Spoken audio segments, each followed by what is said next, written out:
Hello student, welcome to the physics research centre 2.0। और आज के इस वीडियो में हम बात करेंगे उत्तल दर्पण द्वारा प्रतिबिंब का बनना, कि उत्तल दर्पण में प्रतिबिंब कैसे बनता है। मैंने आपको अवतल दर्पण में प्रतिबिंब की कुल 6 कंडीशंस बता चुके हैं कि वस्तु को हम कहाँ पर रखते हैं तो प्रतिबिंब कहाँ पर बनता है, ठीक ना। आज के इस वीडियो में हम उत्तल लेंस में जो कंडीशंस हैं उनके आधार पर वस्तु को रखकर फिर उसमें जो प्रतिबिंब बनता है किस तरीके का बनता है। जैसे यहाँ पर प्रतिबिंब के लिए शर्तें होनी चाहिए कि प्रतिबिंब की स्थिति क्या होनी चाहिए, प्रतिबिंब की प्रकृति और उसका विन्यास और उसका आकार क्या होना चाहिए। चलिए समझते हैं, ठीक है। जैसे अगर मैं पहली कंडीशन से यहाँ पर कोई एक उत्तल दर्पण बना लेता हूँ, कुछ इस तरीके का ये अवतल दर्पण बन जाता है, और सॉरी उत्तल दर्पण। अब ये उत्तल दर्पण है, इसका मुख्य अक्ष हो जाता है। जब ये इसका मुख्य अक्ष तो ये इसका दर्पण ध्रुव P होगा, इसका फोकस F होगा और वक्रता केंद्र C होगा। तो पहली कंडीशंस में हम ये लेते हैं कि वस्तु को हमने कहीं अनंत पर रखा हुआ है, ठीक है। वस्तु की स्थिति अनंत पर होती है, और जब वस्तु की स्थिति अनंत पर होती है तब हमें उसकी कोई भी पोजीशंस पता नहीं होती हैं। और मैं मान लेता हूँ कि वस्तु कहीं इधर अनंत पर रखी हुई है, इसके बारे में हमें कोई भी आइडिया नहीं है कहाँ पर है। तो जब वस्तु अनंत पर होती है तो इससे जो आने वाली प्रकाश की किरणें होती हैं, ठीक है, ये इससे जो आने वाली प्रकाश किरणें होती हैं जब मुख्य अक्ष के समांतर आती हैं तो इधर से निकल जाती हैं, लेकिन ये फोकस पर मिलती हुई प्रतीत होती हैं, ठीक ना।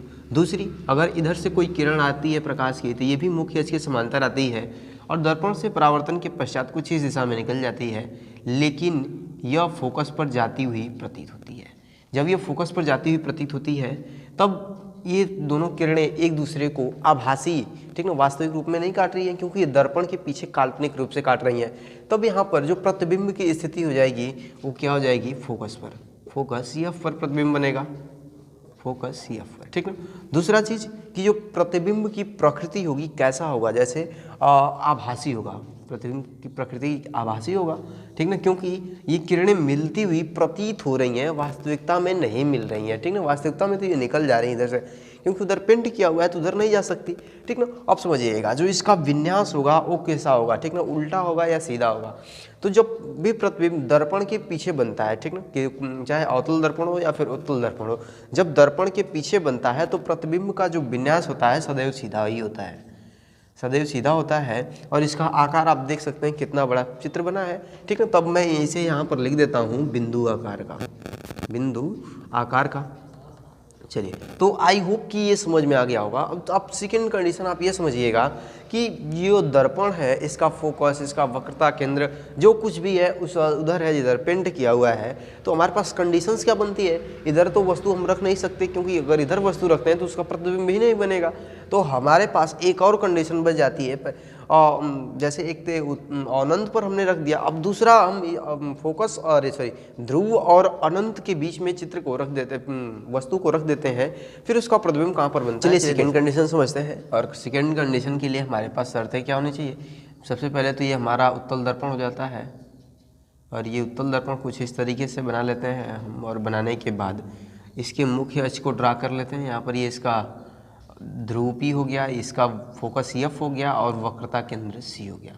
अब हमारे पास जो दूसरी पोजीशंस होने वाली है कुछ यही होने वाली है कि अब हम वस्तु को यहाँ पर रख देते हैं, वस्तु को ध्रुव और इसके अनंत के बीच में रख देते हैं, ठीक ना। तो वस्तु की स्थिति ध्रुव P व अनंत के बीच, और जब हम इन दोनों के बीच में वस्तु को रख देते हैं तो जो किरणें इसके मुख्य अक्ष के समांतर आती हैं वो तो इसके वक्रता केंद्र से ही इधर से निकल जाती हैं, ठीक ना, ये इधर का होगा, ठीक ना। और लेकिन ये फोकस पर मिलती हुई प्रतीत होती हैं किरणें, ठीक ना, फोकस पर ऐसे मिलती हुई। इधर से जो मुख्य किरणें आती हैं, ठीक ना, इसको थोड़ा सा, हाँ, जो किरणें मुख्य अक्ष के समांतर आती हैं वो भी बाहर से ही निकल जाती हैं, लेकिन फोकस पर मिलती हुई प्रतीत होती हैं। दूसरी कंडीशंस ये है कि जो किरणें इसके वक्रता केंद्र पर आपतित होती हैं, ठीक ना, वक्रता केंद्र, ये यहीं से निकल जाती हैं, परंतु मिलती हुई प्रतीत कहाँ पर होती हैं, इसके वक्रता केंद्र पर मिलती हुई प्रतीत होती हैं। इधर से जो किरणें आती हैं मुख्य अक्ष के समान वक्रता केंद्र पर, ठीक ना, और तो यहीं से निकल जाती हैं, परंतु ये मिलती हुई प्रतीत कहाँ पर होती हैं, वो इसके वक्रता केंद्र पर। जब इसके वक्रता केंद्र पर मिलती हुई प्रतीत होती हैं तो प्रतिबिंब कुछ यहाँ पर बन जाता है, आप देख सकते हैं ऊपर भी पॉइंट पर कट किया हुआ है और यहाँ पर भी, ठीक ना। तो अब देखिएगा इस वस्तु की स्थिति क्या पर है, अनंत व ध्रुव के बीच में, लेकिन जो प्रतिबिंब की स्थिति है वो कहाँ पर है, तो ध्रुव और फोकस के बीच में, ठीक है। तो मैं इस तरीके से लिख देता हूँ P व F के बीच, जो प्रतिबिंब की स्थिति होगी P व F के बीच। प्रतिबिंब की अब प्रकृति कैसी होगी, ठीक है। तो ये भी दर्पण के पीछे प्रतिबिंब बन रहा है, और जब दर्पण के पीछे प्रतिबिंब बन रहा है तो प्रकृति इसकी आभासी होगी, और आभासी होगी। अब आप देख सकते हैं कि ये सीधा होगा या उल्टा होगा। तो ऊपरी जो वस्तु के ऊपरी नोक वाले सिरे से जो प्रकाश किरणें आ रही हैं इसको ऊपर ही लैप करे, ऊपर ही काट रही हैं, और जब ऊपर ही काट रही हैं तो प्रतिबिंब कैसे बन रहा है, सीधा बन रहा है। विन्यास इसका कैसा हो जाएगा, सीधा हो जाएगा। दूसरा चीज़ इसका आकार क्या होगा, तो आकार देख सकते हैं प्रतिबिंब इतना बड़ा सा, लेकिन इसका वस्तु इतना बड़ा सा, प्रतिबिंब इतना छोटा सा बना, ठीक। तो वस्तु से छोटा,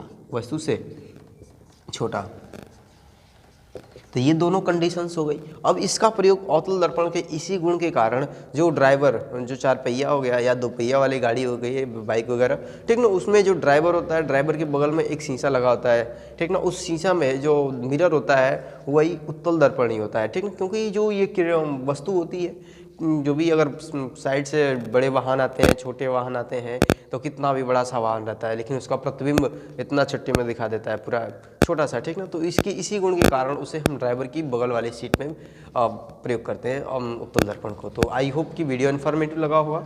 मिलते हैं किसी नेक्स्ट वीडियो में। जय हिंद।